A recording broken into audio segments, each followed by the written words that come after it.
जो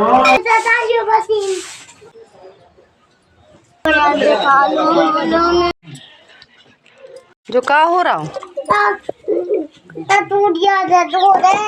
काय धो रहा है कटोरिया हम तू रहे टूरिया था काय धो रहा है तू। तू जय माता दी दोस्तों, राधे राधे। कैसे हो आप सभी। आशा करती हूँ कि आप सभी बहुत बहुत अच्छे होंगे और अपने अपने जीवन में खुश होंगे और स्वस्थ होंगे। तो दोस्तों, मेरी माता रानी से बस एक ही प्रार्थना है कि जो भी मेरे प्यारे भाई बहन मेरे ब्लॉग देखते हों, माता रानी करे उनकी फूलों की बगिया यूं ही महकाती रहे और आप सभी अपने अपने जीवन में खुश रहें और स्वस्थ रहें। तो दोस्तों, अभी शाम का समय है और यहाँ पे देखिए नक्ष की शैतानियाँ दिन पे दिन बढ़ती जा रही हैं। जैसे जैसे नक्ष बड़े होते जा रहे हैं तो उनकी शैतानियाँ भी उतनी ही बढ़ती जा रही हैं। तो यहाँ पे जितना भी साबुन रखा था बर्तन धोने वाला, तो सारा साबुन है घोर दिया है पूरे ड्रम के पानी में। और इनसे पूछो तो भाई इनके जवाब अलग ही होते हैं। और फिर हम यहाँ पे लगाने लगे थे झाड़ू, साबुन वगैरह उठा के रख दिया था और अब लगा लेते हैं शाम की झाड़ू।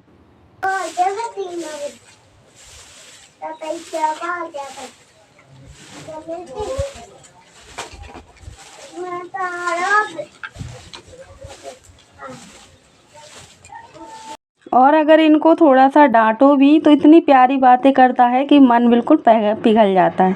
फिर लगने लगता है कि नहीं डांटना चाहिए। और बस इसी लाड़ प्यार में बहुत ज़्यादा शैतानी करना सीख गया है और अब चला गया था पीछे। तब तक हम यहाँ पे जो थोड़ी बहुत हमारे काम हैं उनको निपटा लेते हैं, क्योंकि शाम के समय पे भी उतने ही काम हो जाते हैं जितने सवेरे के काम होते हैं। पूरा रूटीन है जो सुबह का ही हो जाता है, थोड़ी बहुत ही चेंज हो पाता है। और फिर यहाँ पे मेरे कपड़े रखे हुए थे जो कि मैंने दोपहर में ही नहाया था और सुबह भी नहा लिया था, लेकिन दोपहर में भी नहाना पड़ा था। तो यहाँ पे और जब बच्चे छोटे होते हैं तो इनको कभी सूसू लगती है तो कभी पॉटी लगती है। इस वजह से इनको साफ़ वगैरह करना पड़ता है तो फिर नहाना पड़ता है, क्योंकि अभी आप लोगों को पता है कि नवरात्रि के दिन चल रहे हैं और शाम की पूजा पाठ होती है। इस वजह से हमने नहा लिया था और कपड़े फूलने के लिए छोड़ दिए थे।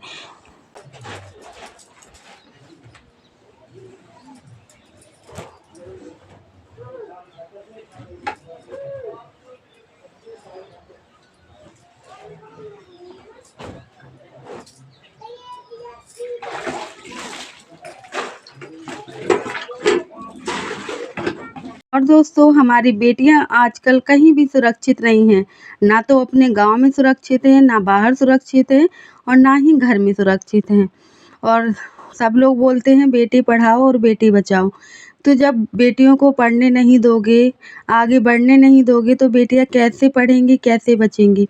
और दोस्तों, हमारे जो मौसी हैं उन्हीं के वहाँ पे एक 9 10 साल की बच्ची थी। वो अपने मामा के घर आई हुई थी और अपनी नानी के साथ में खेत पे खाना देने के लिए जा रही थी। तभी उसकी नानी है जो आगे थी और वो थोड़ा सा पीछे रह गई। और वहाँ पे बाजरे की फसल आजकल कुछ ज़्यादा ही हो रही है और बाजरे की फसल तो आप लोग जानते हो कि कितनी ऊंची ऊंची होती है, तो उसमें दिखाई नहीं देता कुछ भी।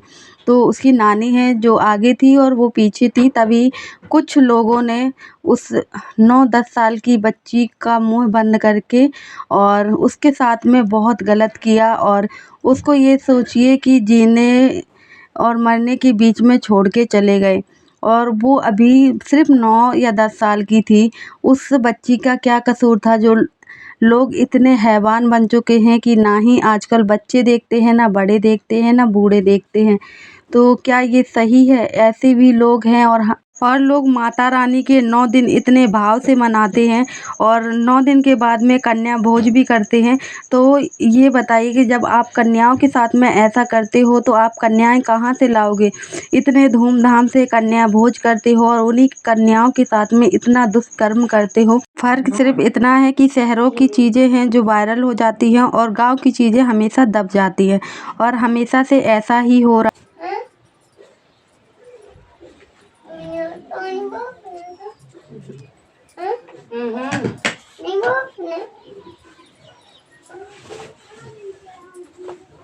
और दोस्तों उस बच्ची की हालत बहुत ज़्यादा ख़राब है और वो अभी हॉस्पिटल में भर्ती है। और मैं भगवान से बस एक ही प्रार्थना करती हूँ कि उस बच्ची को जल्द से जल्द ठीक हो जाए और उसको इंसाफ़ मिलना चाहिए। और गाँव में दोस्तों क्या होता है कि ये चीज़ें हैं जो छिपा ली जाती हैं और गाँव के लोग ये सोचते हैं कि अगर ये सारी चीज़ें हैं जो बाहर आएँगी, लोगों को पता पड़ेगा कि हमको शर्मिंदा होना पड़ेगा।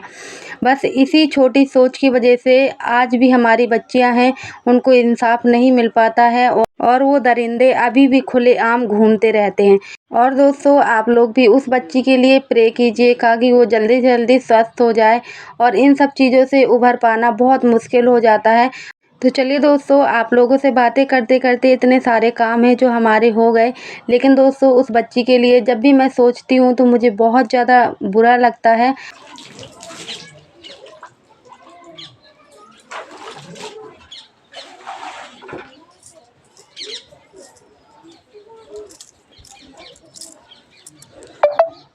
और दोस्तों अभी शाम के बज चुके हैं 5, तो यहाँ पे तैयार हो जाते हैं क्योंकि अभी हमको जाना है बाज़ार और बाज़ार से कुछ चीज़ें हैं जो ख़रीद के लानी हैं। वैसे तो डुगू के पापा ही बाज़ार चले जाते हैं, लेकिन आज मुझे है जो बाज़ार साड़ी लेने के लिए जाना था, तो इसलिए डुगू के पापा बोल रहे थे कि खुद से चले जाओ, खुद से पसंद कर लो और जो अच्छी लगेगी तो ले आना।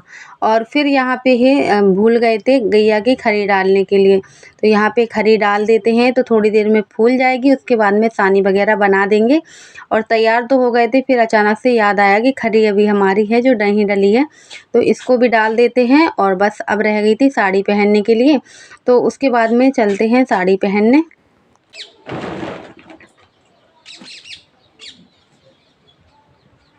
चलिए दोस्तों, आज आप लोगों को भी हम अपना छोटा सा गांव का बाज़ार दिखाते हैं। और ये देखिए हम तैयार हो चुके हैं और ये वाला थैला भी ले लिया है, तो आप भी आइए हमारे साथ हमारे गांव के बाज़ार में।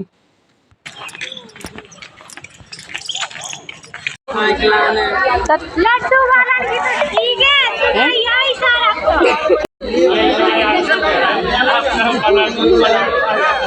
तो ये देखिए दोस्तों हमारे गांव का छोटा सा बाज़ार, जिसमें थोड़ी बहुत कपड़े की दुकानें भी आती हैं और बाकी है जो सब्जियां वगैरह जो ज़रूरतमंद सामान है जो उनकी भी दुकानें आती हैं। तो यहाँ पे हम आ चुके थे घर साड़ी लेके और आप लोगों को दिखाते हैं कि हम साड़ी कौन सी लेके आए थे। और वहाँ पे ज़्यादा वीडियो क्लिप हमने शूट नहीं कर पाई है क्योंकि लोग बाग देखते हैं तो अच्छा नहीं लगता है। तो ये देखिए बाबू के लिए कपड़े लाए थे जो कि येलो कलर की टी शर्ट थी और ब्लैक कलर की पैंट थी। और उसके बाद में ये देखिए कितनी प्यारी ड्रेस है।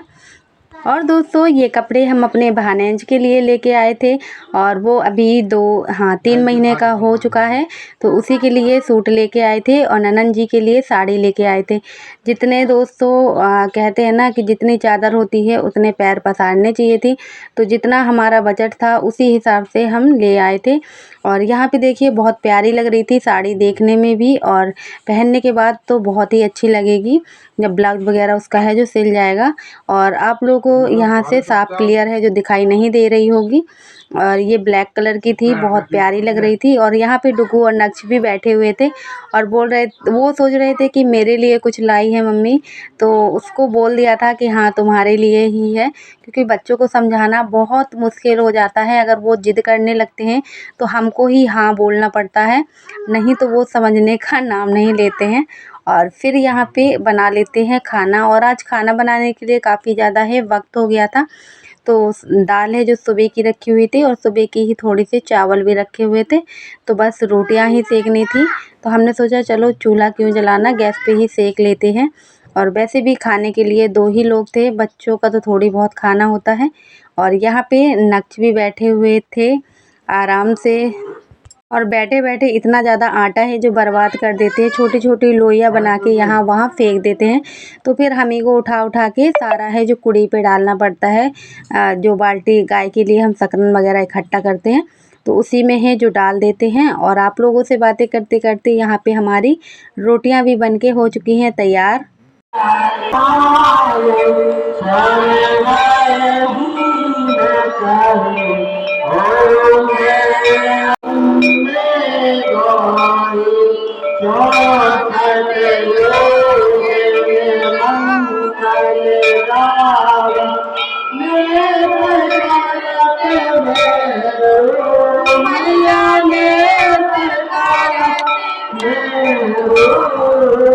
बाधक काल में गंगा, बाधक काल में गंगा, हर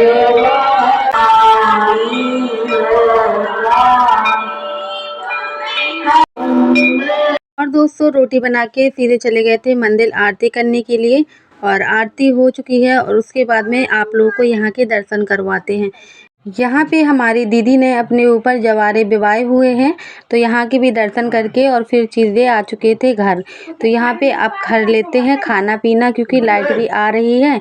तो चलिए दोस्तों, अब हम आप लोगों से लेते हैं विदा और मिलते हैं आप सभी से कल के ब्लॉग में। वीडियो अच्छा लगा हो तो लाइक कर देना, चैनल को सब्सक्राइब कर देना। Bye bye.